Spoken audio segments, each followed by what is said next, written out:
hacer una previa desde las 6 de la tarde, pero Romina, no sé qué pasó, que no quería Bueno, no conectarse. es así. Usted quiere entrar a Desde las las 6 de 6 la de la tarde queríamos estar tarde. con la música para entrar en clima. Ya la gente que se conecta a 6 de la tarde ya empieza a escuchar la música Sí, y ya porque se va metiendo en el clima. se agolpan a las 6 de la tarde acá, ¿eh? Y Hay la gente gente, agolpada. a las 6 de la tarde ya vi varios que quieren entrar. Entre la Bueno. conferencia de prensa entusiasta del ministro de Economía, que tiene una Yo me la vivacidad, perdí. y escuchar la música. Qué duro eso, ¿eh? Ahí lo veo Ezequiel ahí. ¿Cómo explicamos esto, no? Pero bueno. Tremendo. El entusiasmo que genera esta clase es tremendo. El entusiasmo, lo que genera. Bien. Bueno, ya estamos, somos lo que somos, ya estamos 12 más. Bien. Vamos a hablar un poco hoy sobre, como vimos viendo, sí, ¿qué pasó? ¿Qué? Mariano dice que están todos preocupados por el yuan. Por el Schwab, si pega, que ande bien eso. Bueno, habíamos visto en las últimas clases, los últimos encuentros,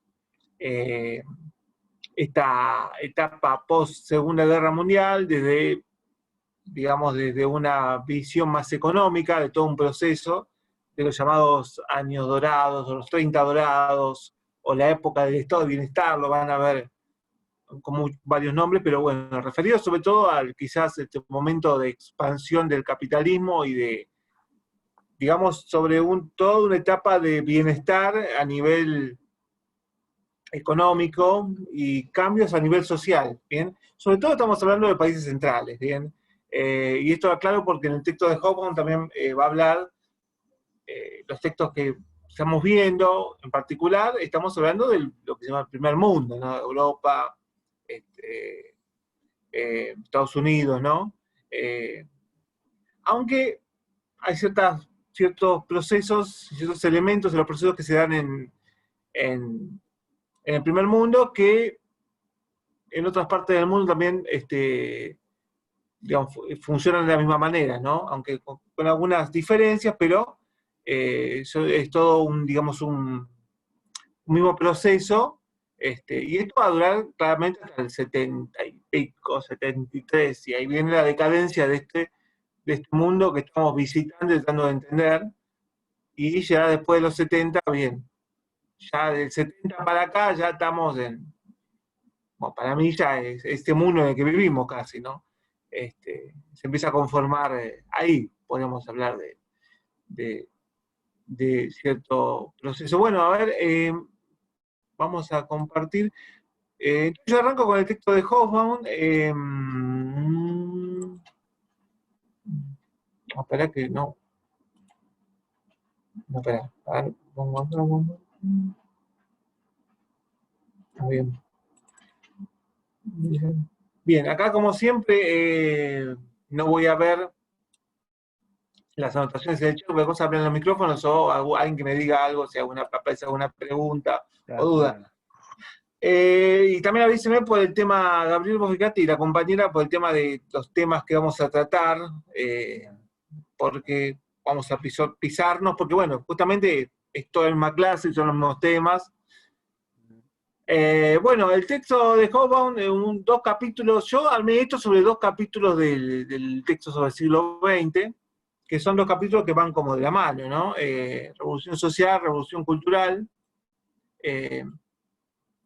Nos va a hablar un poco desde justamente desde la sociología, digamos, y también desde digamos, desde la cultura, pues otras lecturas para entender el periodo, que quizás no se puede entender bien sin estas lecturas, no solamente históricas. Ese texto también lo hace en la obra anterior sobre las eras, ¿no? Pero también me parece interesante esta visión que tiene Hobsbawm de este abordaje que hace justamente para entender más profundamente todo este proceso. Está bueno esos abordajes sociales y culturales que hace sobre los periodos, en particular sobre este. Bueno, arranca el texto con una afirmación así como que tiene una bomba. básicamente lo que dice que el cambio social más drástico y de mayor alcance de la Segunda Guerra Mundial de este siglo, y el que no separa para siempre el mundo del pasado, es la muerte del campesinado. Bueno, lo que dice Hoffman es que a partir del final de la Segunda Guerra Mundial, por lo menos está hablando en lo que son los países centrales y también en casi todo el mundo, dice, excepción de África y China, creo, ¿no? Me parece. Pero bueno, esto va a tener que ver también con el avance tecnológico y también los cambios sociales que van a tener que ver con, por ejemplo, la tecnificación del campo, haciendo que las migraciones del campo a la ciudad se van a dar en gran parte del mundo, no solamente en Europa. Así que, digamos, dictamina Hoffman que en este momento es el fin, digamos, tengamos en cuenta, como dice ahí, ¿no? Que desde el Neolítico la mayoría de los seres humanos se había vivido de la tierra y de los animales domésticos, o había recogido los frutos del mar, pescando, ¿no? Bueno, ahora no lo va a hacer directamente, en todo caso ahora lo va a comprar a gente que lo hace, o a compañías que se dedican a eso, pero en particular, gente que yo también lo entiendo como una forma de expresar de que ya nadie queda exento del mercado, digamos, ¿no? Del capitalismo, digamos, gente que pueda vivir de forma autónoma, sin necesidad justamente de un mercado. Bueno, a partir de este momento es un quiebre muy grande, un cambio social muy importante que va a separar, digamos, la historia de la humanidad en dos. Digamos, lo que sucedía antes, que ya viene sucediendo menos, obviamente, menos que en la Edad Media, claramente, pero que venía sucediendo. Esa continuidad no existe más. Bien. En realidad ahora también, después lo que sigue explicando sobre que hay una expansión económica, y esa expansión económica, entre otras cosas, va a permitir a que muchas familias humildes manden a sus hijos a universidades, ¿no? Entonces hay una expansión de estudios superiores y universitarios. Estamos hablando de países centrales, de todo el primer mundo, aunque, vuelvo a decir, sucede en gran parte del mundo. Empiezan a ser mucho más comunes ya los estudios secundarios, obviamente, pero también los superiores y los universitarios, ¿bien? Y hay una multiplicación de jóvenes, tanto sea estudiantes y profesores, comunidades de estudiantes y profesores que digamos que participan en ese ambiente universitario, y hay un giro hacia la izquierda de esos jóvenes universitarios. Lo que explica el autor en esta parte, digamos que las universidades no están listas para la afluencia de estudiantes que suceden en esta época. Y obviamente toman ciertas actitudes de parte de los directivos de las universidades, una actitud conservadora, ¿bien? Bueno, esa actitud conservadora va a generar justamente una resistencia de parte de un resentimiento, dice específicamente Hobsbawm, de parte de los estudiantes. Y justamente hacen que estudiantes que tengan... Yo tomé esto y yo traté de entender, porque la primera imagen que tengo ahí es una imagen de estudiantes, acá me fui un poco del espacio territorial del texto, pero se me vino esa imagen de los estudiantes festejando la libertad a raíz de la caída de la tiranía de Perón, ¿no? Del régimen peronista. Bueno, ahí se ven, digamos, en las filmaciones que existen de la época, se ven que los estudiantes universitarios, muchos al menos, o varios, pero hay varias imágenes de estudiantes universitarios como esos que festejan la libertad, festejan que cayó el tirano, ¿no? Muchos de esos, y justamente quizás los hijos de esos estudiantes, después se van a ser peronistas con el tiempo, ¿no? Pero bueno, lo que quise marcar acá es que como que uno asocia quizás a los estudiantes universitarios con pensamiento más de izquierda. Bueno, esto no siempre fue así, no siempre fue así. Claramente durante este periodo va a haber un viraje, un giro hacia la izquierda de parte de la comunidad en general universitaria. Eh, ¿Qué más? Bien, y esto también tiene que ver con que, y esto es importantísimo para que tengamos en cuenta para todo este proceso, que estamos hablando de una generación que nació después de la Segunda Guerra Mundial, ¿bien? Que no vivió esa experiencia de guerra que vivieron las generaciones anteriores, que no vivió esa experiencia de guerra total que vimos justamente en las clases de la Primera y Segunda Guerra Mundial. También teniendo en cuenta ese concepto que usa el autor. Son experiencias de vida totalmente diferentes, ¿no? Y el autor dice que no, ese resentimiento, que tienen muchos de ellos, lo dice así, ¿no? Hobsbawm, no es menguado por estar viviendo un tiempo mejor que el que vivieron sus padres, dice así, ¿no? Justamente no existe bueno, en realidad estamos mucho mejor que antes porque no había un antes, era una generación muy joven, ¿no? No tenía, digamos, punto de comparación o de poder sentir esa experiencia que vivieron las generaciones pasadas. Y hay una cosa en el texto en la cual se ve como Hobsbawm lo ve con mucho, es muy reticente, digamos, de toda esta generación y estos 68 y estos jóvenes universitarios peleando por la revolución y yo qué sé, es muy reticente de todo eso, porque él lo va a ver como un cambio social que se está dando en el proceso, que en realidad va a ir en contra de los objetivos finales que tendrían estos jóvenes. Bien, entonces se me ocurrió también esta cosa de que querían mejoras, pero no sabían cómo. Siempre está presente, ¿no?, en el texto esa idea de que estos jóvenes querían mejoras, querían libertad, yo qué sé, la imaginación al poder y muchas cosas que bueno, van a ver durante, sobre todo, el 68 francés, ¿no?, el mayo francés, pero no había un plan, digamos, una vía clara. Y ese resentimiento y ese planteo de cambios tan radicales, que no es acompañado, por ejemplo, por la clase obrera, va a terminar, según el análisis del autor, en una radicalización mucho más fuerte de ciertos sectores de la juventud en los 70, ¿bien? Justamente tomando las armas para lograr esos cambios. Me parece, perdón, Fabi, que Sí. también Hobsbawm plantea que, digamos, como que la juventud hace un cuestionamiento a lo que es la sociedad de consumo, pero al mismo tiempo son agentes de consumo, digamos, porque la juventud aparece, digamos, como un protagonista en el mercado de masas, ¿no?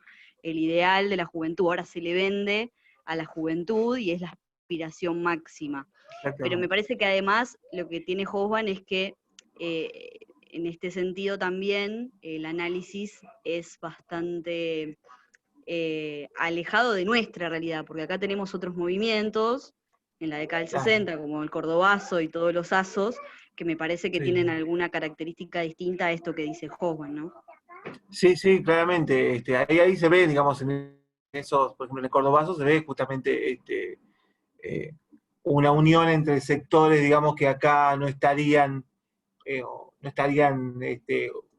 uniéndose, digamos, ¿no?, como la clase obrera y los sectores más populares, digamos, que en el caso del Mayo francés, en un momento, creo que ¿no?, hay como un momento de que se unen todos, pero después rápidamente eso se corta. Igual sobre la juventud también más adelante va a hablar en particular, pero podríamos decir eso sobre esta generación post-Segunda Guerra Mundial. ¿Qué más? Bueno, otro cambio social importante es una crisis de la clase obrera a partir de esta década, digamos, de la Segunda Guerra Mundial. Y esto me parece que es central en lo que va a ser para mí la tesis del autor. Como dice que hay una crisis de conciencia colectiva, y acá es el cambio fundamental, ¿no? La conciencia colectiva que va a pasar a una conciencia más individual. Dice, por ejemplo, el autor que el elemento fundamental de la vida de la clase obrera era la colectividad, el predominio del nosotros sobre el yo. la fuerza de los movimientos obreros era la convicción justificada de que la gente como ellos, o sea, los trabajadores, no podía mejorar sino mediante la actuación colectiva a través de las organizaciones, por ejemplo, sindicatos, ponemos, ¿no? Esta idea de que no hay forma, digamos, de lograr los objetivos si no es todos juntos, accionando con una organización, con un sindicato. Bueno, esto parte de una tradición muy grande de la clase obrera que durante estos años se va a romper. Hay una crisis, ¿no?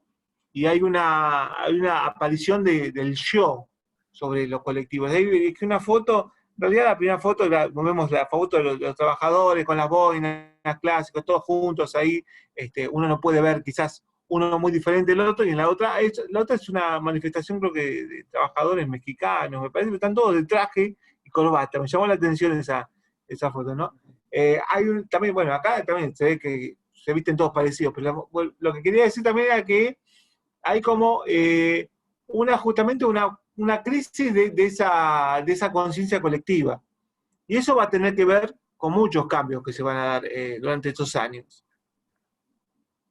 Y esto va a tener que ver específicamente con, por ejemplo, los cambios que van a llevar, digamos, este bienestar, justamente este bienestar de la clase obrera, va a llevar a que justamente se ponga en crisis esta conciencia colectiva, ¿no? Las políticas de pleno empleo, la sociedad de consumo, ¿no? Todo eso va a llevar hacia un individualismo, según Hoffman. También un elemento importante que es el avance tecnológico, y esto se va a ver sobre todo en la década del 80, tengan en cuenta que el texto llega hasta los 80, inclusive, en el análisis. Va a ser una especie de una diferenciación interna entre los miembros de la clase obrera, entre los obreros calificados y los que no están calificados para operar las nuevas maquinarias, las nuevas herramientas, la nueva tecnología, ¿bien? Eso va a ir justamente rompiendo esa unión de clase. Eso también va a llevar de la mano, justamente va a aparecer las migraciones de los trabajadores, yo qué sé, de Asia, de África hacia Europa, y ahí se va a empezar a dar una diversificación étnica y cultural, ¿bien? Y eso tiene también que ver con esto de la sociedad de consumo, tiene que ver un poco también con lo que decía la compañera Joana, de sujetos, digamos, agentes económicos de mercado, digamos, como consumidores, ¿no? De los trabajadores. Y ahí se mezcla todo. Pero en el caso de las migraciones es interesante porque, digamos, se empieza a ver esto de que esta idea me parece más cercana a lo que nos podemos encontrar nosotros, esta idea de que vienen de otros países a sacarnos el trabajo, ¿no? Bueno, esto también, esa diversificación étnica y cultural que se da, va justamente horadando a la clase obrera en la conciencia colectiva. ¿Qué más? Bueno, acá nos metemos un poco ya con el tema de las mujeres, y se mete Hobsbawm. Estos cambios sociales que dice Hobsbawm que se van a dar a partir de la fin de la Segunda Guerra Mundial y en estos años, justamente va a afectar también a la mujer, en general como género, ¿no? Y también manifiesta, por ejemplo, que comienza a entrar a la educación superior a partir de los años 60, pero aclara, y lo puse así entre comillas porque lo dice él, y no sé si algún compañero o compañera leyó el texto, pero él aclara que no fue por las presiones feministas, por las presiones del movimiento feminista, que la mujer empieza a entrar en la universidad y los estudios superiores a partir de la década del 60. Me llamó la atención como él lo aclara enfáticamente eso. Sino que,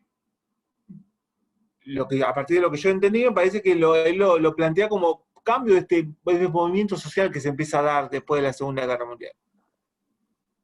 Sí, en general, sí. perdón, Fabi, no, en general me decime. parece que le da poca importancia y poca centralidad al texto al tema de la irrupción de la mujer, que me parece un error en este sentido, porque fue un cambio muy importante, que bueno, lo vamos a ver más adelante con el texto de Varela, pero que implica lo que es una ruptura muy importante con el patriarcado y con las relaciones entre los sexos, que implicó una transformación muy grande. Y el texto de Hobsbawm lo menciona en un apartado muy breve, y bueno, me parece que eso lo vamos a desarrollar más adelante. Bueno. Claro. Sí, exactamente. Sí, hay textos que desarrollan mejor todo lo que pasa con el feminismo durante esta época, y digamos, es muy interesante. Pero él aclara que hay un renacer del feminismo en los 70. Bien, dice que fue en los 70. ¿Qué más? Bueno, destaca algunas mujeres en política, el papel de la mujer en política, destaca a esa. Acá vemos 3 ejemplos que están en el texto. Yo dije, hay mujeres que participan en política más importante. Bueno, él nombra a Indira Gandhi, nombra a Corazón Aquino, que es la primera ministra de Filipinas, por muchos años, y, y nombra, bueno, no Las tres conozco, peores. bueno, y nombra a nuestra querida Isabelita, ¿no? Que llega al poder, sabemos cómo, medio, no es un respaldo popular así, pero bueno, de cada como que esas mujeres, sí, la verdad que Isabelita al lado de Indira Gandhi, medio como queda un poquito políticamente, ¿no? Pero bueno, son 3 mujeres que llegan al cargo de presidente o primer ministro durante esta etapa, lo que demuestra que hay una participación de la mujer en política en cargos importantes, ¿bien? Aunque justamente debe faltar mucho, pero lo destaca el autor. ¿Qué más? Bien, acá en esta filmina destaqué algunas cosas que me pareció que por ahí también va a tratar mi compañera en el texto sobre el feminismo y sobre esta ola nueva. Dice que en los países centrales, si la mujer trabajaba, no era por el dinero, sino por ejercer sus derechos como individuo y no como un apéndice de su marido. Bien, Eh, este estado de bienestar, digamos, va a llevar a que justamente la mujer de trabajar no lo hace por propia, digamos, por necesidad material. ¿No? Estamos hablando de los países centrales, los países más importantes, sino justamente por no sentirse, digamos, no sentirse un individuo con derecho que no sea un apéndice de su marido, dice, ¿no? Ahí destaqué esas imágenes de la serie Mad Men donde se ven ese tipo de casos de mujeres, ¿no? De mujeres que trabajan en la oficina, obviamente, pero digamos, donde están en cargos subalternos, aunque se ve el personaje, creo que es de Peggy Olson, ¿no? Que empieza como oficinista, así como secretaria, y después termina escalando. Pero bueno, tiene un montón de. Está bueno, Mad Men, para ver estos ejemplos. Y después la abajo la rubia es la mujer de Draper, ¿no? El protagonista, que también es un ejemplo claro de lo que va a desarrollar el texto, no me acuerdo cuál era el texto de feminismo que teníamos, el de la ola, Varela, exactamente, el texto de Varela, sobre lo que desarrolla este mal que no tiene nombre o algo así, este mal que no tiene nombre, creo que, bueno, es algo El problema que no tiene nombre. el problema que no tiene nombre, exactamente, esta idea de que la mujer viviendo en su casa, haciendo todo lo que quiere supuestamente, y sin embargo no era feliz, había problemas. Bueno, creo que ese personaje de la serie Mad Men lo muestra claramente. Sin embargo, Hoffman aclara que la mujer es un elemento crucial en los cambios y en la familia y en el hogar tradicional, ¿no? Que se va a dar justamente en esta época. La mujer, porque en realidad la mujer va a ser fundamental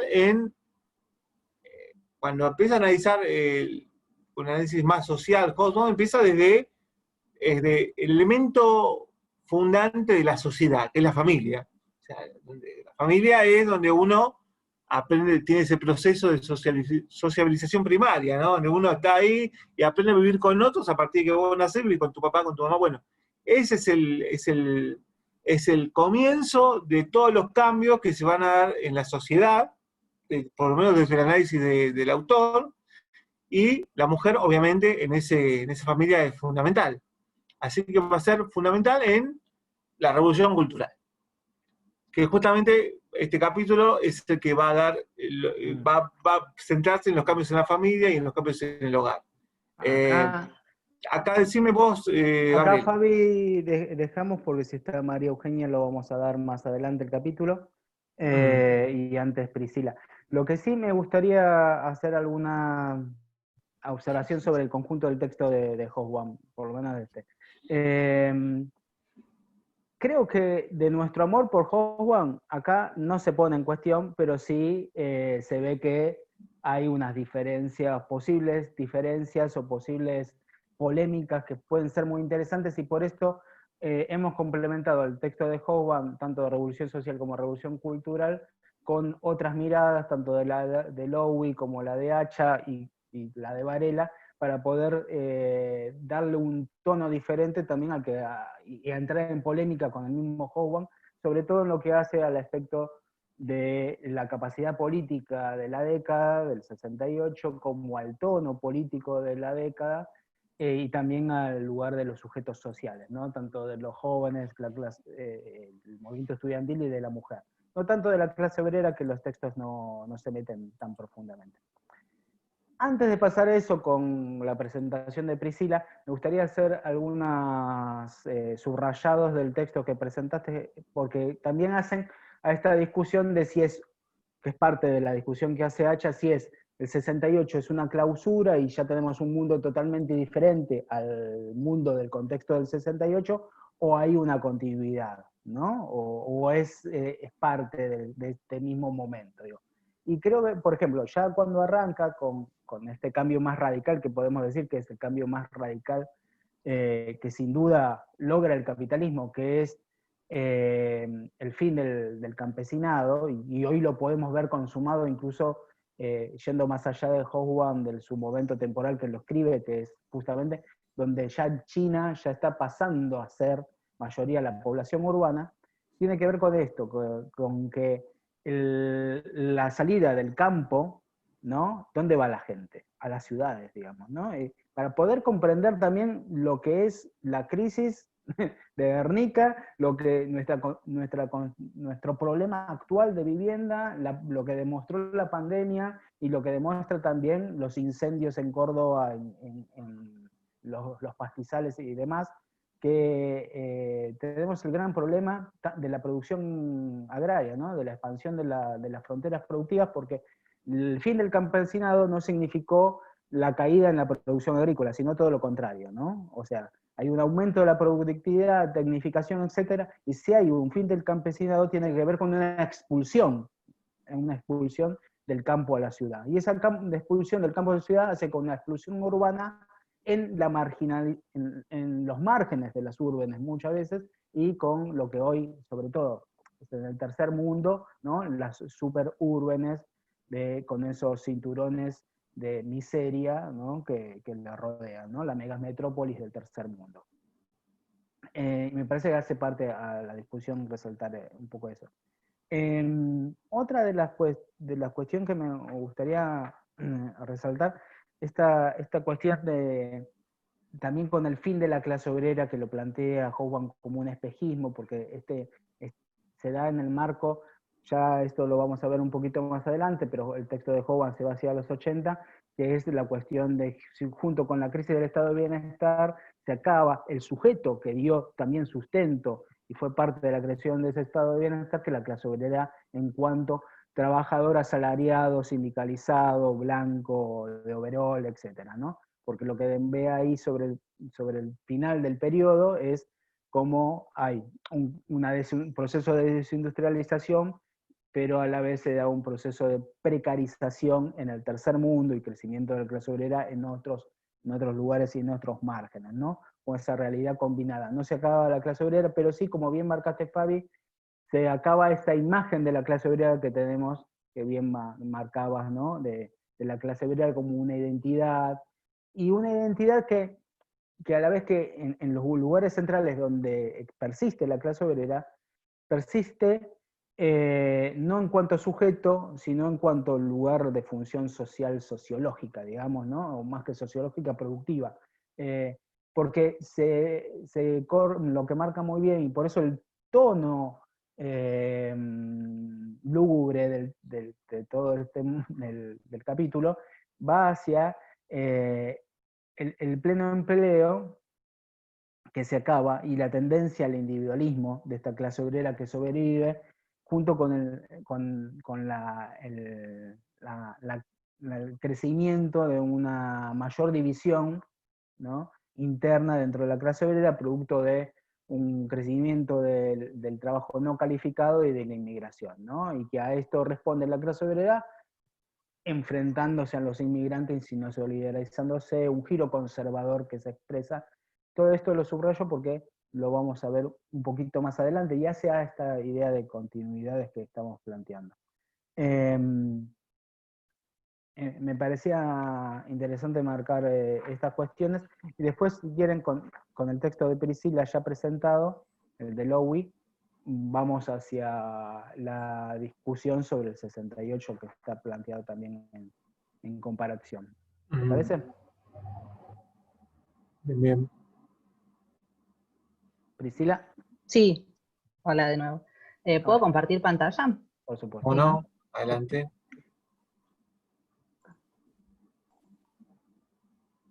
Ahí va. Tengo algunos problemas para manejar esto. Ahí se ve ya. ¿Sí? Sí, sí. Esto es desde el principio.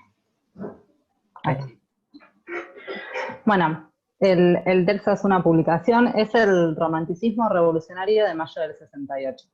Es una publicación que está realizada en la revista Viento Sur, que es una revista política que se edita desde el 92, que, bueno, tal como se presentan ellos en el link que está en el Power, es una revista que tiene como referencia un marxismo abierto, que es crítico y autocrítico, y que busca la comunicación con otras corrientes de pensamiento emancipatorio, sobre todo las que están vinculadas con movimientos sociales, y presenta informes y debates de diferentes corrientes de la izquierda alternativa.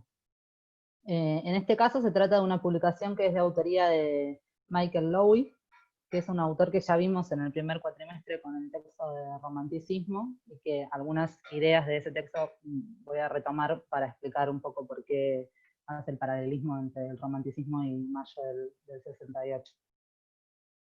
Bueno, Lowy nació en 1938 en Brasil, es un sociólogo y filósofo marxista franco-brasileño. En 2001 fue coautor del Manifiesto Ecosocialista Internacional y también fue uno de los organizadores del primer encuentro ecosocialista celebrado en París en 2007. Es especialista en el hecho religioso y lo que él mismo llama cristianismo de liberación. Y en toda su producción científica es bastante variada, ¿no? Se destaca su interés por la sociología de la cultura, y sobre todo por la sociología de la religión, pero también se centró en otros temas como la sociología del conocimiento, el nacionalismo, el internacionalismo y otros ámbitos. Es director del Centro Nacional para la Investigación Científica, que es una de las instituciones más importantes de investigación en Francia, desde el 78, y también es docente en la Escuela de Estudios Superiores en Ciencias Sociales de París. Y es conferenciante del Instituto Internacional para la Investigación y la Formación de Ámsterdam. Bueno, en la actualidad vive en París, donde, bueno, se relaciona con las corrientes marxistas revolucionarias europeas, pero además mantiene nexos políticos e intelectuales con Brasil. Bueno, un para dato entrar, más, sí. suele colaborar muy asiduamente con la revista Herramienta, que Sí, es una es revista de debate y crítica marxista, tiene sus orígenes en los mediados de los 90, que es argentina, ¿no? Se la puede encontrar fácilmente. Sí, sí. Bueno, la publicación en sí es de febrero del 2018, o sea, en el contexto en que se cumplía el cincuentenario de mayo del 68, y como para entrar un poco en tema, se trató de una enorme movilización de estudiantes que podemos decir que atravesó a toda la sociedad francesa, que protestaban, como vamos a ver, contra un montón de lemas. Y algo importante, bueno, esto que decía Fabián, ¿no? Se dio en el contexto de la Francia de la posguerra, ¿no? Y es importante también tener en cuenta que el Mayo francés fue uno también de los muchos movimientos de un año que fue convulso, ¿no? De protestas de estudiantes estadounidenses contra la guerra de Vietnam, los italianos por los derechos de los obreros, también se levantaron los estudiantes de Praga, hubo revueltas en Berlín, en México, en Japón. Todo esto estaba englobado dentro de este clima de inconformidad que se podía ver, por ejemplo, en las canciones de Bob Dylan, ¿no? Bueno, Las reivindicaciones del movimiento, como dije, eran muy variadas. Algunos tenían ideales de izquierda democrática, había anarquistas, feministas, antimilitaristas, ecologistas. Lowy lo que va a decir es que dentro de todos los explosivos y variados elementos que conformaron ese espíritu del 68, el romanticismo revolucionario es uno de los componentes y no fue poco importante. Y acá, como para entender un poco por qué hace este paralelismo, retomé algunas de las ideas del texto del primer cuatrimestre de qué es el romanticismo, que es esto que él plantea de que el romanticismo tendríamos que entenderlo como una respuesta a esta transformación lenta y profunda del orden económico y social, que es el advenimiento del capitalismo justamente, y que justamente se constituye como una respuesta general a transformaciones que se gestan, esto desde la óptica de Lowy, ¿no? Desde antes incluso de la Revolución Francesa, y que van a impactar en el ámbito económico y social.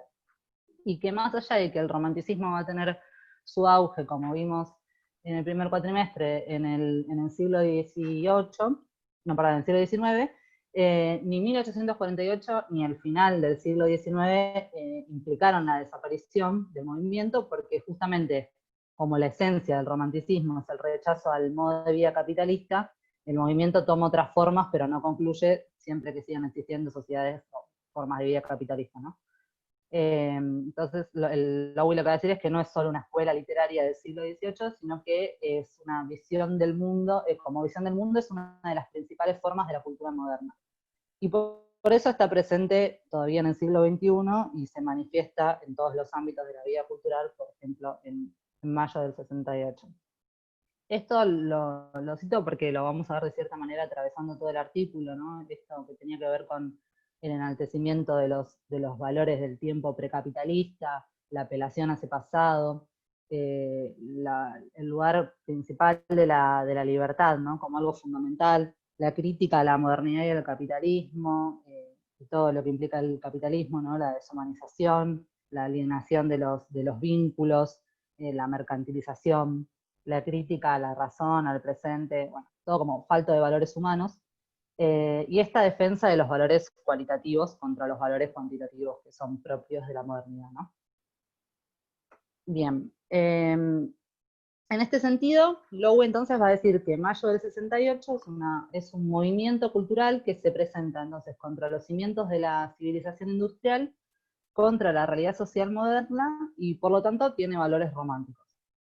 Y va a plantear una combinación de un triángulo conceptual, que es una combinación singular entre subjetividad, deseo y utopía, dice. Y esto lo habíamos visto también, esto de que las creaciones románticas son, en cierta forma, proyecciones utópicas, porque, como decía Joana, buscan recuperar los valores perdidos, pero para implementarnos en la modernidad, ¿no? O sea, con las herramientas de la modernidad. Hay un desvío, digamos, a través del pasado para alcanzar el futuro, dice Lowy. Va a hablar un poco de los escritores que para él son los más admirados de la generación rebelde de los años 60, entre los que encontramos a estos 4 pensadores que pertenecen a la tradición romántica revolucionaria y que, como dice, trataron de combinar cada uno a su manera la crítica marxista y romántica de la civilización.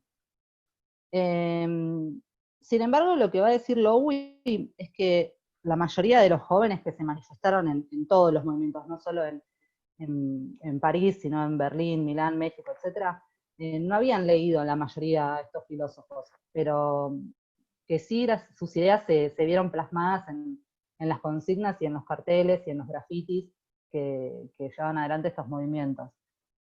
Por lo tanto, él va a decir que no es que la influencia de estos pensadores fue lo que determinó el espíritu del 68, sino que al revés, fueron los jóvenes quienes buscaron autores que pudieran, cuyas ideas, digamos, pudieran dar un marco y argumentos a favor de las protestas y los deseos que estos jóvenes manifestaban. Y eso es lo que a Lowy lo va a hacer hablar de una afinidad electiva, digamos, afinidad electiva cultural, dice, que se produce entonces entre el movimiento y los autores, entre los años 60 y 70. Y dice que se fueron descubriendo e influyendo unos sobre otros mutuamente. Bien, para hablar del sentido de los acontecimientos de mayo del 68, Lowy va a tomar un libro de Daniel Singler, que es Preludio de la Revolución, que lo que va a plantear es que bueno, esto de que se trató de una rebelión total, que lo que hizo fue cuestionar los objetivos y los medios de la sociedad existente, esta idea de una revuelta mental contra el Estado industrial, bueno, como vengo diciendo, contra la estructura capitalista, contra la sociedad consumista, una idea de resistencia a todo eso que viniese de arriba, contra el centralismo, la autoridad, bueno, como dije, algo que es propio del romanticismo, que es el rechazo a la modernización. Y todos estos elementos fueron los que determinaron y definieron de cierta forma el espíritu político y cultural del movimiento. También algo que es interesante que plantea Lowy es que habla del escenario en que se producen estos movimientos anticapitalistas que se dan en esta época de los 30 gloriosos, que es un momento que no es un momento de crisis capitalista, sino que es de crecimiento y prosperidad. Entonces, esto él lo usa para explicar que no hay una relación directa entre esos altibajos del mercado de valores y el fervor o el no fervor de las luchas anticapitalistas. No es que estas son consecuencias de las crisis económicas. Y luego dice que si pensáramos esto, entonces es como una regresión al marxismo economista que prevalecía en la Segunda y Tercera Internacional. Bueno, ¿y contra qué protestaban? Bueno, es más o menos lo que vengo diciendo, pero estos son algunos de los temas que, como dije, son bastante variados, ¿no? Por ejemplo, prohibir era uno de los fundamentales, que es esta idea de reivindicar las libertades en la esfera privada, cuestionando la esfera pública, o bajo las piedras la playa, que era como una invitación a levantar las piedras de las calles y defenderse de la represión policial y demás. Y esta idea de que, bueno, la playa, ¿no? la verdad reprimida por los regímenes, no tenía que buscarse, estaba en el suelo que se pisaba, digamos, y era necesario atravesar justamente esas viejas costumbres para poder encontrar la libertad. Abajo la sociedad de clases, bueno, y Lowy particularmente va a analizar el lema de los panfletos distribuidos en marzo del 68 por Daniel Rojo, que era el líder de las revueltas parisianas, que es un panfleto que decía por qué los sociólogos, que busqué la imagen pero no la encontré en internet, que, bueno, él dice que lo que demostraba ese lema era el rechazo, obviamente a todo lo que esté vinculado, tema de la etiqueta de modernización, ¿no? Esto que planteaba Weber de las principales características de la modernidad, que nuevamente el espíritu del cálculo, el desencanto del mundo moderno, la racionalidad, la dominación burocrática, todos elementos inseparables del advenimiento del espíritu del capitalismo. Después va a tomar al sociólogo Alan Turing, creo que no sé bien cómo se pronuncia, que analiza también en este aspecto a mayo del 68 y lo define como una revuelta contra la unidimensionalidad de la sociedad industrial. Y Lowy le va a sumar a todo esto esta idea de que las protestas eran también contra las guerras imperialistas, había un cierto apoyo hacia los movimientos de emancipación de los países oprimidos del tercer mundo, y además va a decir que muchos de estos jóvenes desconfiaban también del modelo soviético porque lo veían como una variante del capitalismo, en tanto no dejaban de ser autoritarios y burocráticos. Esto es lo que plantea el autor, ¿no? Entonces, bueno, como dije, las consignas son muy variadas, como que estaban en contra del capitalismo, en contra del anarquismo porque no tiene conciencia histórica, en contra del comunismo, en contra del maoísmo.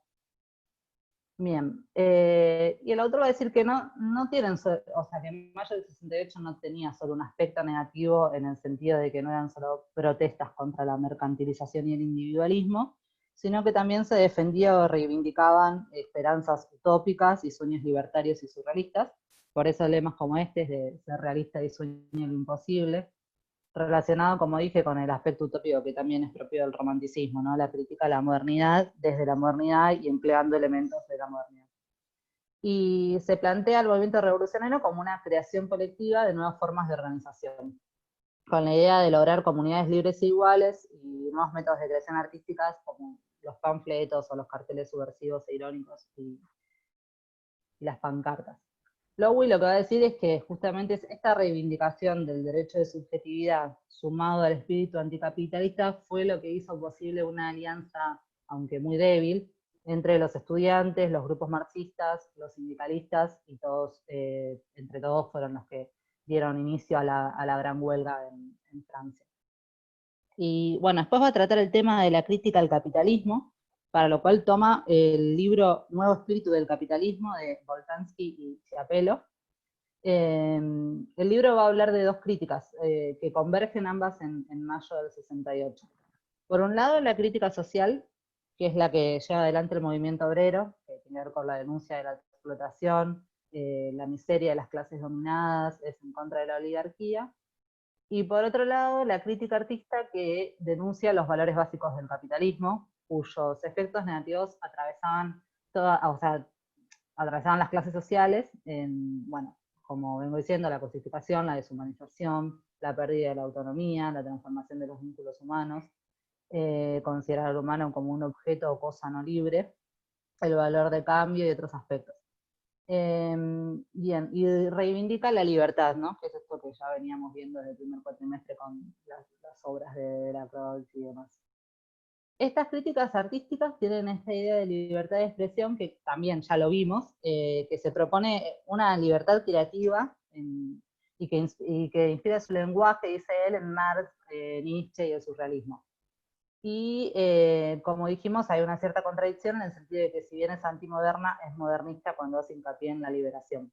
Lowy lo que va a decir es que ya antes de la revuelta del 68, estas ideas podíamos encontrarlas en grupos vanguardistas del 50, como el situacionismo. Bien, y el autor dice que esta crítica artística es lo que él denomina la crítica romántica al capitalismo, la crítica artística del libro. La diferencia es que Boltanski y Chiapello la asocian con un estilo de vida bohemio, y para Lowy esto es limitado porque la crítica romántica es más antigua, dice, y tiene una base social más amplia, en el sentido de que no es que se limita únicamente a los artistas, sino a cualquier grupo social cuya vida se ve afectada por la modernización para mal, ¿no? Y todas las características que ya venimos mencionando, ¿no? Y otro aspecto que también va a criticar Lowy del libro de Boltanski y Chiapello es esta idea de que la crítica artística se ha distanciado de la crítica social y por lo tanto fue integrada, la crítica artística, por el nuevo espíritu del capitalismo. Esta idea de que la nueva élite de los 60 se sintió atraída por la crítica artística, pero rompió con la crítica social, porque la veía como algo antiguo y asociado con la vieja izquierda comunista. Lowy dice que si bien puede que haya algo de cierto en eso, en realidad lo que hay es una ruptura ética y política entre los rebeldes del 68 y los nuevos gerentes. Básicamente porque el elemento esencial de la crítica artística es el anticapitalismo, por eso no hay mucho en común entre esta nueva flexibilidad industrial y los sueños utópicos y libertarios del 68, y por eso para Lowy no es coherente esta idea de capitalismo izquierdo. Bueno, y es corto el texto, son 3 hojas, pero para concluir, el autor va a repensar o analizar cuál es el verdadero legado que dejó Mayo del 68, ¿no? Y acá él cita a Perry Anderson, pero hay muchos otros historiadores como Hausmann u otros que consideran que no solo el movimiento fue derrotado, sino que ni siquiera constituyó en sí un movimiento de carácter verdaderamente revolucionario, ¿no? En el sentido de que no había un plan o un proyecto futuro, había muchas diferencias en las ideas que se pensaban, y como que no se encauzaban tampoco en la formación de un movimiento político porque era justamente lo que ellos criticaban. Además que los miembros, quienes participaron de la revuelta se fueron conformando, y que finalmente el capitalismo triunfó en los 80 y los 90, y como que hoy en día es el único horizonte posible. Y frente a esto, lo que va a decir Lowy es que en realidad en la actualidad podemos hablar de un nuevo movimiento social con una esencia anticapitalista bastante fuerte, que es, él dice, si bien no podría repetirse un Mayo del 68, sí podría este movimiento tener su propia combinación de deseos, utopías y subjetividad, que es este triángulo conceptual del que hablaba al principio. Y para cerrar, toma justamente, retomando esto último, la movilización internacional contra la globalización neoliberal, que está inspirada en el principio de que el mundo no es una mercancía, que se dio en Praga, en Porto Alegre, en Génova, y que, bueno, obviamente difiere de los movimientos del 60, es muy homogénea porque algunos de los miembros son más moderados y consideran como algo posible una idea de regular el sistema, y otros son abiertamente anticapitalistas. Y las protestas, dice él, tienen un vínculo con el 68, en tanto críticas románticas y marxistas al orden capitalista. Entonces dice que podemos ver ciertas similitudes de los 60 y elementos nuevos. Por ejemplo, el feminismo, que ahora es un elemento central de la nueva cultura radical, en el 68, según Lowy, era algo más incipiente. Y por otro lado, también ahora lo que dice el autor es que desaparece esta ilusión de un socialismo realmente existente. Y bueno, concluye diciendo que si bien no sabemos cómo va a seguir o el futuro que va a tener este movimiento, él lo percibe como algo que en paralelismo con Mayo del 68 es realista y exige lo imposible, ¿no? Y bueno, ese sería el texto, el contenido. Bien, Perfecto. muy bueno. Gracias, Priscila. No, ¿Qué te pareció el texto en general, tu valoración? a mí me tengo que dejar de compartir. Tengo, esto es, tengo que entrar de nuevo al Zoom. Ujú. Bueno, Un botoncito rojo no O funciona. el señor que está arriba.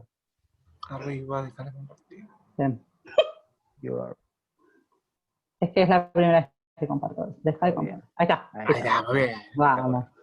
No, comparto, a ver, a mí el romanticismo es un tema que me encanta y como lo plantea Lowy me parece que está, o sea, está re bien planteado para vincularlo, ¿no? Pero también comparto un poco esto de los autores que no lo ven como algo, no sé si revolucionario, o sea, lo veo más romántico que revolucionario al Mayo del 68, pero igual yo leí sobre Mayo del 68 solo el texto de Lowy, así que quizás ahora con otros textos voy cambiando de opinión. Está bien. Está bien. Está bien. No, porque ahí lo menciona al pasar a los autores, ¿no? A Bloch, por ejemplo, que no hay que confundir con Marc Bloch, ¿sí? Ernest Bloch es el filósofo, Marc Bloch es el historiador que lo pasa, los anales la pasan mal en el Mayo francés. Por lo menos la vieja generación, esa acusada, ¿no? De conservadora, pero me parece de esos autores que mencionaste, me parece que Guy Debord, que es parte del cofundador de la Internacional Situacionista, no había solamente una internacional trotskista, ¿no? Con muchas, sino también una internacional situacionista, que creo que es el que dio tal vez en el contenido más romántico, ahí lo marca bien el autor, en cuanto, no sé si leyeron, por ejemplo, el libro de Manuel de Cortázar, ¿no? O Rayuela mismo, pero estas intervenciones, ¿no? Creando situaciones como accionar político tan propio del Mayo francés, ¿no? Que está en parte de su graffiti, los colectivos artísticos, etc.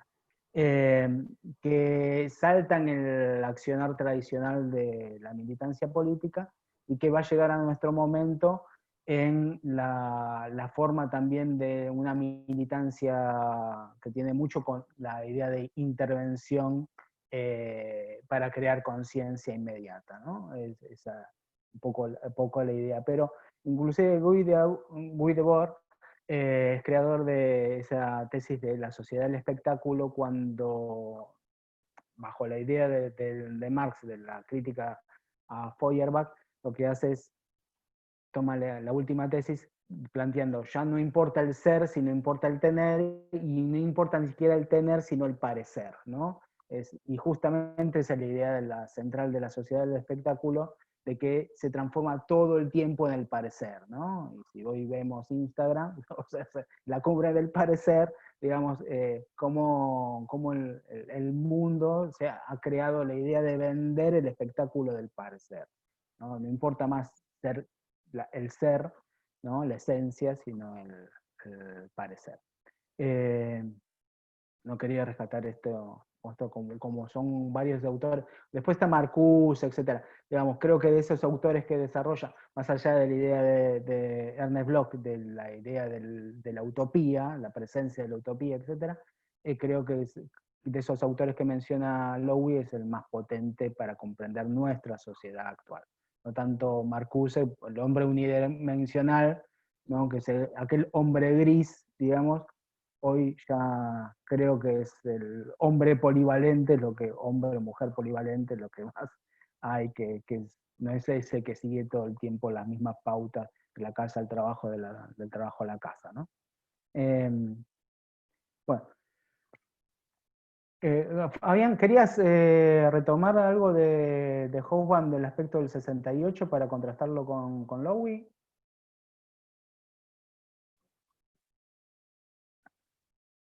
Estás muteado, Fabi. Perdón, ahí estamos. Sí, diría que, no, en particular, sí, digamos, Hobsbawm va a analizar más que nada a esa juventud en el siguiente capítulo, que es la Revolución Cultural. No sé si ese capítulo estaba tenía que dar a alguien o no. Sí, lo tiene que dar, pero no la veo. No está la compañera. Sí quería resaltar, tal vez, si no lo haces vos, Fabi, en cuanto a la contraposición con Lowy, él plantea, bueno, la razón principal del fracaso, vos lo mencionaste con esto del vanguardismo guerrillero, ¿no? Que es la disonancia, es la diferencia que se hace entre las expectativas y de cambio del movimiento radical juvenil con las de la clase obrera, ¿no? Que pensaba más en el lugar de los 20 años de conseguir mejoras materiales, que es lo que en definitiva obtiene y son las concesiones que da De Gaulle, a esa idea radicalizada de los jóvenes, que luego peyorativamente Hobsbawm dice, bueno, esos sueños juveniles se le van a ir, luego se van a convertir en burgueses sensatos, ¿no? Cuando crezcan.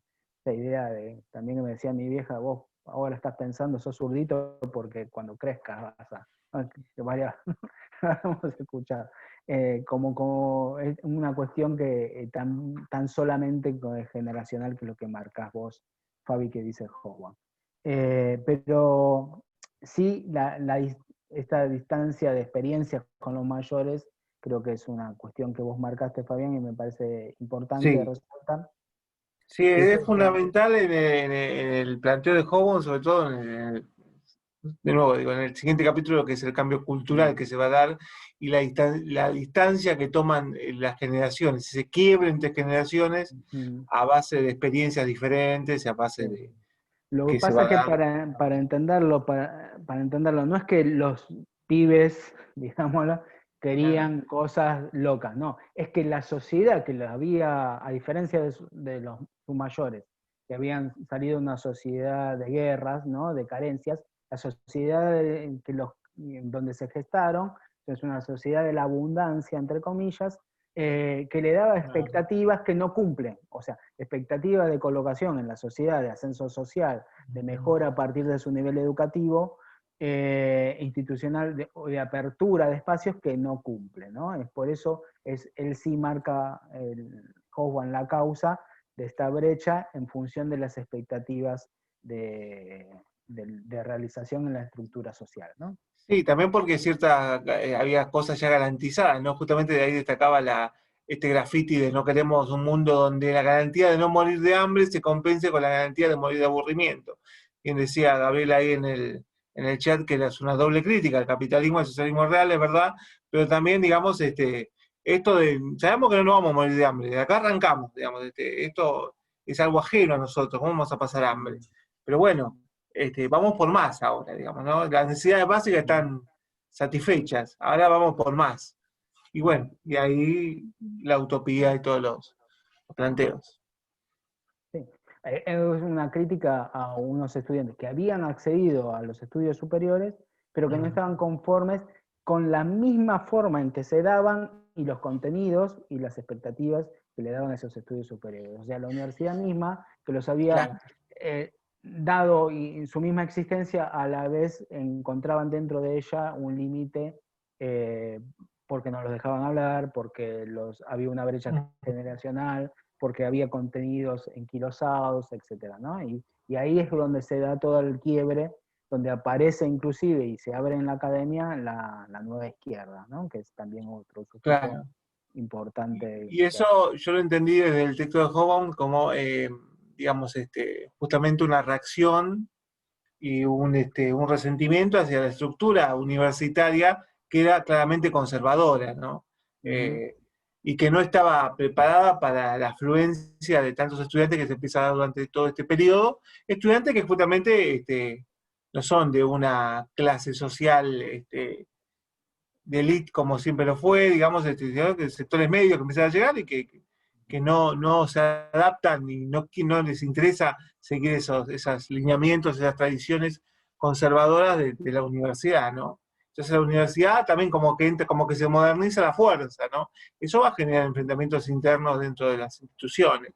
Y a partir de ahí, digo, el tema de la universidad, porque lo trata joven, y a partir, bueno, es como nace muchas protestas en Francia también. Me ha parecido Romina para discutirte algo, seguro. Sí, ¿qué quiere decir? No, porque yo tenía otro quiero hablar capítulo de para cosas discutir. No, me voy a parece. mantener tranquila hoy. Te lo prometí. Ah, ok. Tiene Me un escuchó cosas- hablando mayo francés y ya se quería. No sé. Me gustó mucho a clavó mí me los gusta dientes. mucho la frase esa de Hoban de los burgueses sensatos. Esa me gusta mucho. Dale, ya se le va a pasar, ya se le va a pasar. No está María Eugenia. Bueno, vos decime si ya, no sé cómo hacemos. Son 9:30. Si querés... No le sé, dejamos no sé hasta qué hora, cuál es la hora de corte oficial de esto. y una hora. Estamos hora y media. Estamos Hora repasados. hora y 1:30 no, hora y 4 minutos. No, nos queda para la clase que viene entonces la segunda parte de Hoban, que es Revolución Cultural.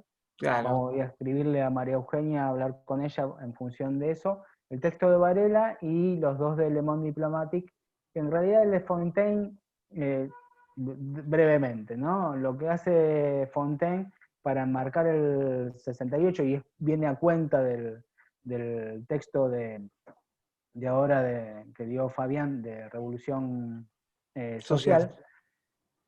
Él hace dos cosas, un panorama mundial y un breve recorrido del año, ¿sí? Y es importante marcar esto porque no está en el texto de Hoban, sí está un poco en el de Hacha, pero poquito. ¿Qué es? No se puede entender el 68 sin el inicio del 68 con la ofensiva del Tet. La ofensiva del Tet es el momento que el Vietcong, ¿sí? Y el Viet Minh, que es, o sea, en la guerra china, en la guerra de Indochina, en la guerra de Vietnam, se decide, no me va a salir el nombre del general, lo tengo en la punta de la lengua, deciden una ofensiva el 20 de enero, que es sobre todas las ciudades y sobre todas las bases yanquis en el sur de Vietnam, ¿no? Es una ofensiva gigantesca que implicó una ingeniería de mover cientos y cientos de miles de hombres y mujeres, porque a la vez era una guerrilla, ¿no? Compuesta indistintamente por hombres y mujeres, y a la vez una parafernalia también de mover equipos que le salían vietnamitas literalmente de alcantarilla a los yanquis, y les coparon y les sorprendieron, apareciendo casi por todos lados, y lo que llevó a muchas cosas. Por un lado, a tambalear el dominio del sur de Vietnam por parte del gobierno subvietnamita y por parte de Estados Unidos, ¿no? Johnson estuvo ahí, no sabía qué hacer. Pero por otro lado, fue tal la ofensiva que el efecto sorpresa, pero a la vez la inviabilidad de poder mantener las posiciones que conquistaron el Vietcong, lo que llevó a una masacre terrible de vietnamitas.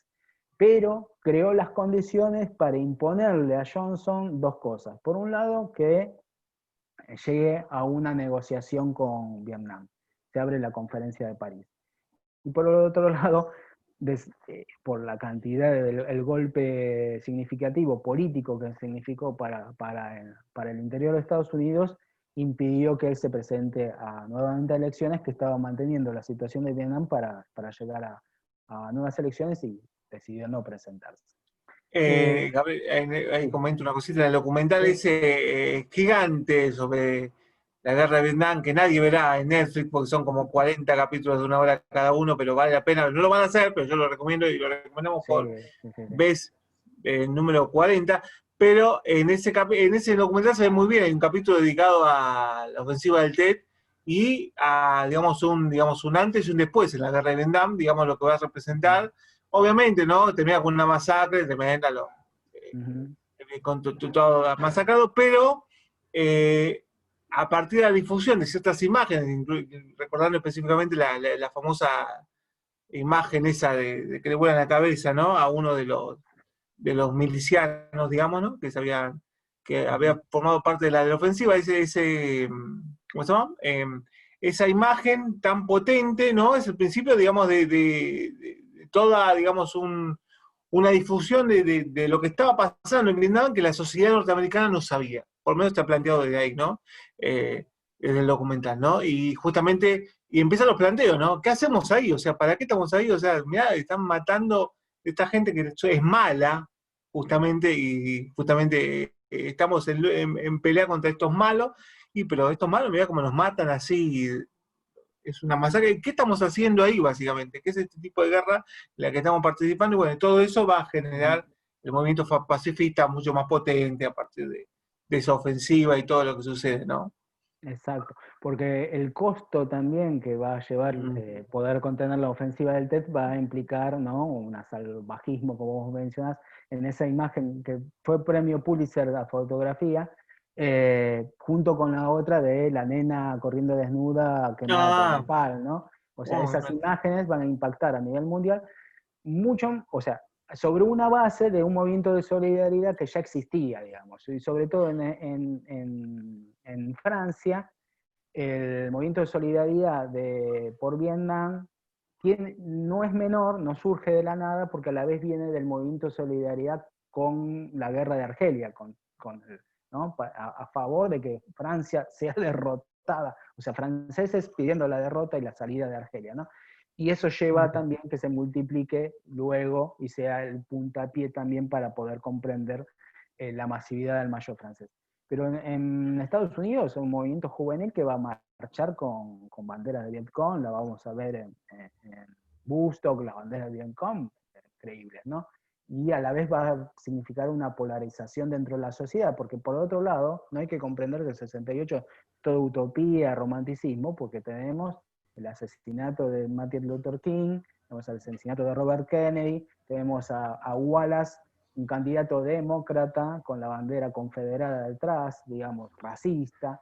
Tenemos a Nixon que termina triunfando con el lema ley y orden, digamos, en el mismo Estados Unidos no es todo floor power, digamos, sino también es movimientos reaccionarios, y así también un poco el balance que se va a dar del 68 en general también tiene esta ambigüedad, ¿no?, de esperanza y desesperanza, etcétera, etcétera. Así en el mundo, porque esto también es otra cuestión importante que, digamos, el 68 hay que comprenderla como una remake de la Primavera de los Pueblos, pero a escala planetaria, por lo menos del hemisferio occidental, ¿no?, donde va a haber revueltas en casi todos los lugares de Europa, todas las grandes capitales europeas, en Berlín, en todo Italia, norte de Italia, hasta un poco menor, pero también en Madrid, pero sobre todo en el País Vasco, o sea, pero también en Latinoamérica, Lima, Tlatelolco, Perú,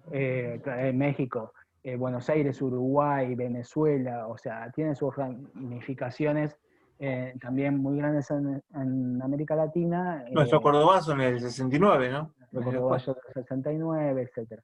Entonces, hay todo un movimiento que a la vez tiene dimensión, por lo menos hemisférica, global, donde se da otros movimientos, digamos, diferentes en el tercer mundo, donde se expresan más en términos de golpe de Estado en África, una reacción contra el avance del comunismo, ¿no?, alentados por la doctrina en Washington, la afirmación de la política colonial portuguesa o las guerras civiles en Ruanda, etc.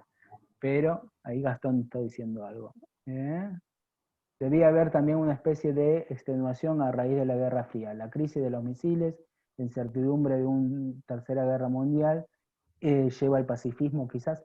Bueno, lo que lleva sí es a ¿Se acuerdan esto? Y esto quería mencionarlo, gracias Gastón, porque me hiciste recordar, ya me estaba desviando, es que no se da tan solo en el hemisferio occidental en tanto capitalista. Por eso le marcaba a Fabián también esta idea del aburrimiento en tanto crítica a el socialismo real.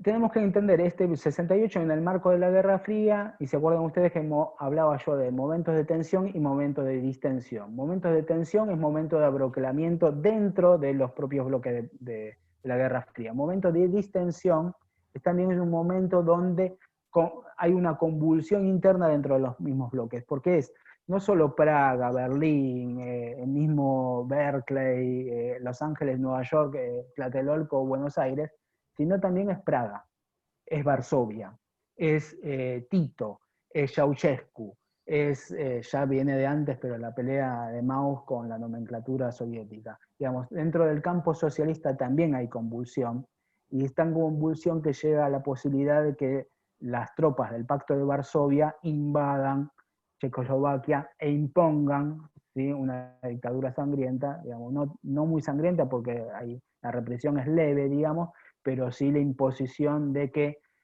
férrea de Moscú, de que Checoslovaquia con Dubček y con el socialismo de rostro humano va a seguir el modelo de la Unión Soviética. Y no va a haber una dispersión de actores dentro del campo socialista, que pueda haber independencia y autonomía dentro de lo que es la esfera de influencia directa de la Unión Soviética, ¿no? Y a la vez esto va a someter por 20 años más a esos dominios a la égida de Moscú.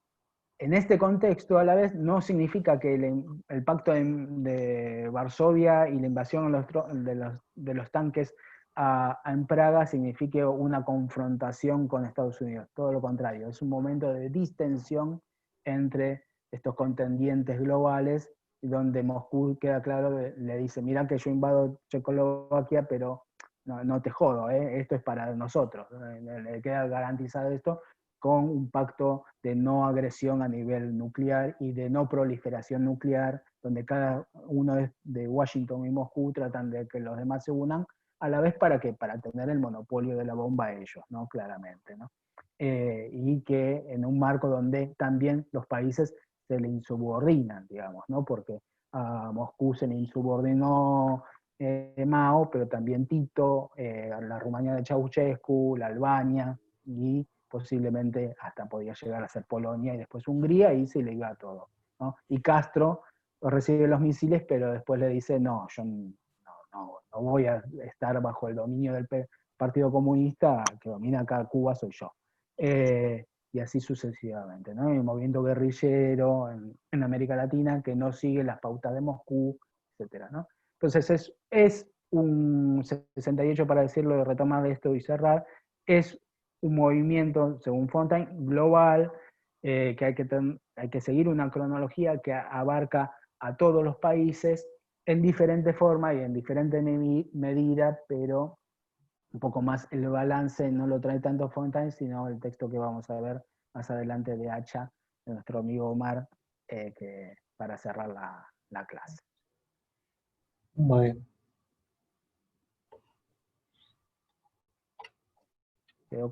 Gastón, no sé si respondí. 68, quería cerrar la grieta. ¿Qué grieta? Entre los bloques, debe ser. Como que de los dos lados hubo quilombo. Eso De sí. los dos lados, sí. Pero el discurso, a ver. Ahí. Sí, como que Claro. ambos bloques tuvieron sus críticas internas.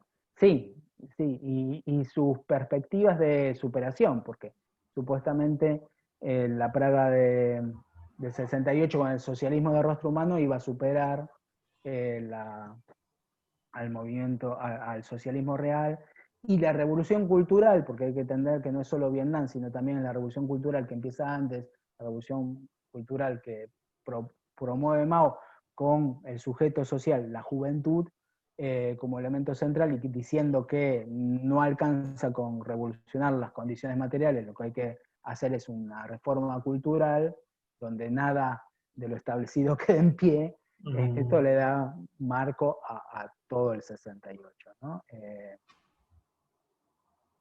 Gastón sigue preguntando, pero existía una contradicción entre un 68 a nivel global, pero un mundo bipolar. Por eso pienso que bueno, sí, en ese sentido quiebra la grieta en cuanto que se le va de las manos, ¿no?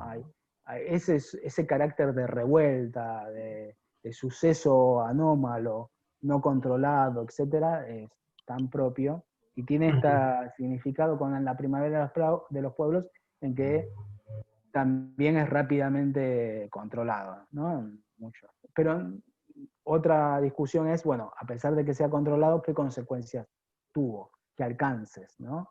Que esa es otra discusión. O sea, no cayó de gol.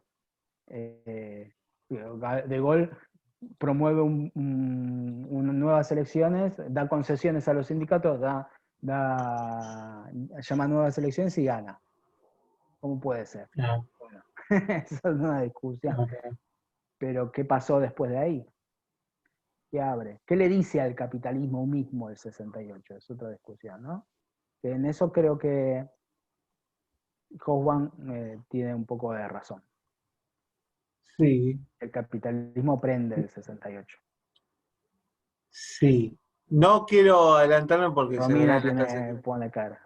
No me cara que aprende en el 68, pero sí, todos estos procesos, estos cambios culturales y sociales van a ser muy, muy importantes en la siguiente etapa del capitalismo post-73. Así que con los hippies todo mal. Ya lo adelanto. No, quizás tenga justamente como factor clave ser una elección por parte de las clases dominantes para responder en la década del 70. Ujú.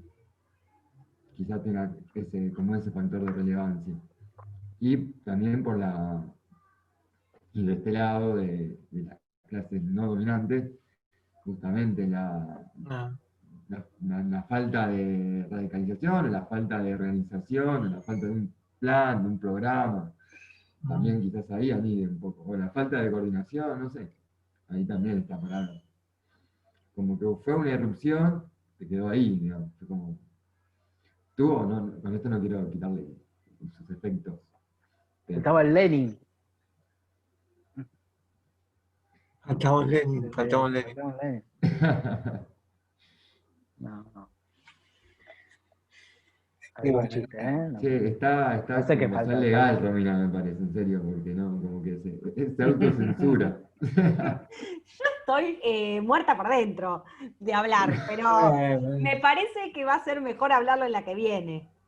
Por eso tampoco quiero adelantar demasiado. Ah, bueno. Bueno, está bien. Sí, Ahí dejemos está. lo más rico, lo más grueso del debate del balance para la que viene, ¿no? Ahí está, sí, sí. Yo tengo una gana de spoilearla, pero no, vamos a guardarlo. Claro, porque estamos hablando de la imagen. Dejemos hoy como la imaginación al poder y después discutimos el poder en la que viene. Sí. okay.